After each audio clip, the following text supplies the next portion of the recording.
올해는 명확하게 공모가가 비싼 구간, 즉 비싸지는 구간이기 때문에 이 공모주 투자자분들은 수익률 하락에 대한 리스크도 항상 감안을 하셔야 된다고 제가 말씀을 드리고 있습니다.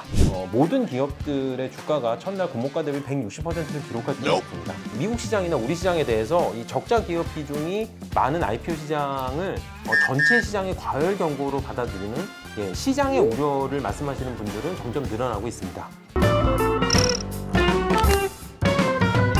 워낙 분위기가 과열이다 보니까 웬만한 공모주들은 따상 아니면 이거 뭐 실패한 거 아니냐 이런 얘기 나올 정도로 엄청나게 지금 분위기가 과열된 상황인데, 지금 단계에서 공모주 투자를 할 때 우려할 부분은 없을지. 일반적으로 모든 자금 시장은 수익이 생기면 자금이 몰리고, 그리고 그 다음은 물건이 비싸지고, 그 다음 수익률이 깨지고, 자금이 분산되고, 다시 물건은 싸지고 수익 구간으로 들어가는 이런 순환의 구조가 뱅글뱅글 돌아가는 시장이 일반적인 자본 시장의 구조인데, 이 IPO 시장 같은 경우는 이런 순환의 구조가 더 확실하게 나타나는 시장입니다. 2020년의 시장이 IPO 시장이 수익이 생기고 자금이 몰리는 명확한 시장이었습니다. 업사이클이었죠? 네, 명확한 업사이클이고요.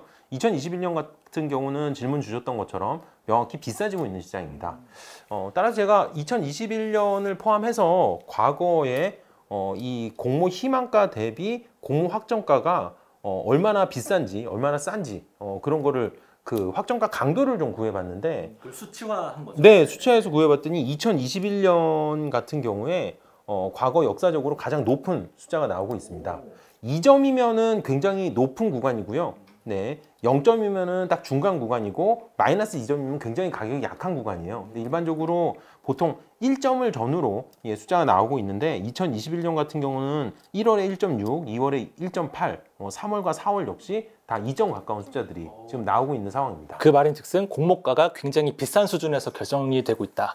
네, 맞습니다. 따라서 올해는 명확하게 공모가가 비싼 구간, 즉 비싸지는 구간이기 때문에 사실 물건이 비싸지면 그 다음에는 이제 수익률 하락으로 이어지기 때문에, 올해 같은 경우는 뭐 당장 수익률이 하락된다는 것은 아니지만 이 공모주 투자자분들은 수익률 하락에 대한 리스크도 항상 감안을 하셔야 된다고 제가 말씀을 드리고 있습니다.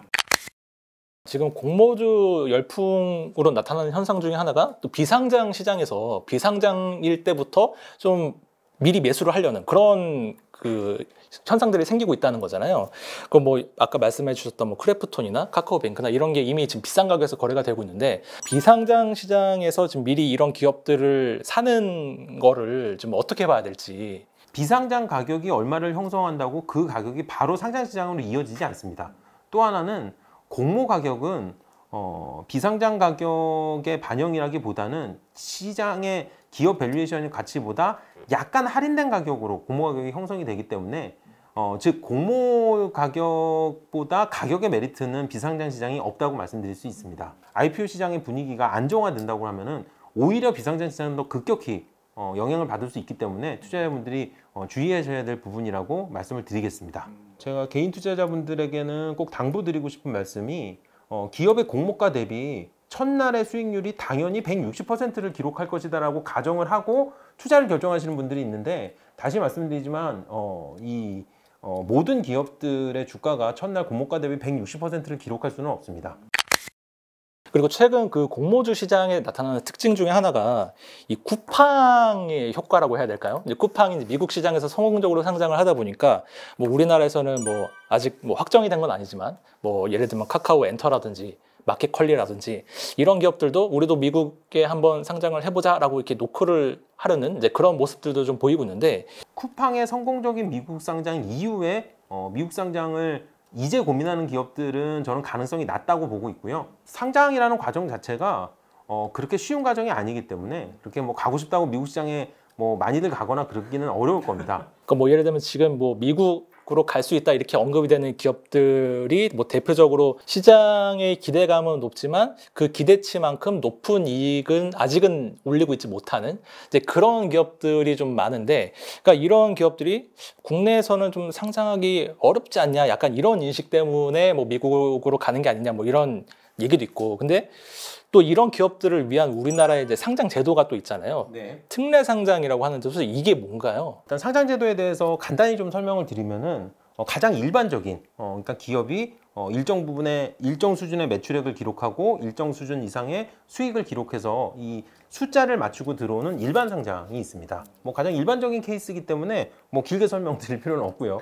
이제 특례 상장을 좀 말씀드리고 싶은데 현재 우리나라의 특례 상장제는 무려 4가지 트랙이 있습니다. 네, 2005년도에 기술 성장 특례로 첫 상장한 바이로메드부터 그 역사가 시작이 돼서 16년, 17년째를 맞이하고 있습니다. 따라서 이런 다양한 특례 상장들이 늘어나면서 실제로 우리나라에도 특례 상장 기업들의 비중이 계속 증가하고 있는 부분이고요. 그러면 이게 특례 상장이라고 하는 게 이게 성장 기대감은 높지만 아직까지 그렇게 많은 이익은 실현하고 있지 못하는 이제 그런 기업들을 위해서 상장 문턱을 낮춰준 제도인 거잖아요.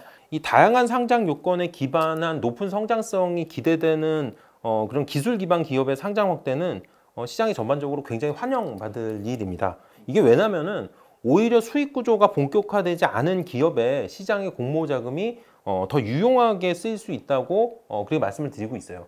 다만 제가 시장이 조금 우려하고 있는 부분은 이 우리나라의 특례 상장으로 상장하는 기업들의 비중이 너무 빠르게 올라가고 있다는 점에 대해서는 좀 계속 지적을 드리고 있습니다. 그러니까 특례 상장으로 상장하는 기업들이 늘고 있다는 거는 조금 다르게 얘기하면 적자인데도 상장하는 기업들이 늘고 있다.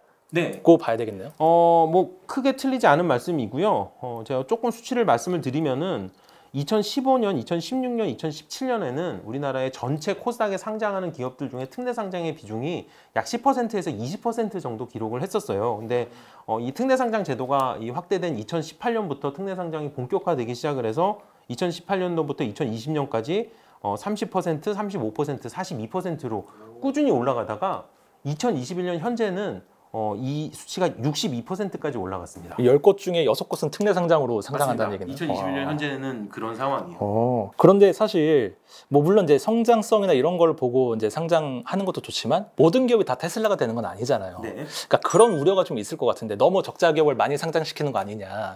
사실 그 우려가 시장 전반적인 우려가 좀 있어요. 예, 무슨 말씀이냐면 이 특례 상장 비중이 올라가고 있는 그러니까 적자 기업의 상장 비중이 올라가고 있는 것은 우리나라 시장만의 문제는 아닙니다.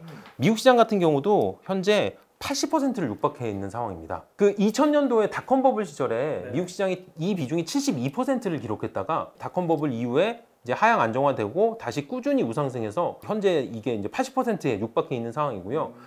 요 이제 미국 시장이나 우리 시장에 대해서 이 적자 기업 비중이 많은 IPO 시장을 전체 시장의 과열 경고로 받아들이는 시장의 우려를 말씀하시는 분들은 점점 늘어나고 있습니다.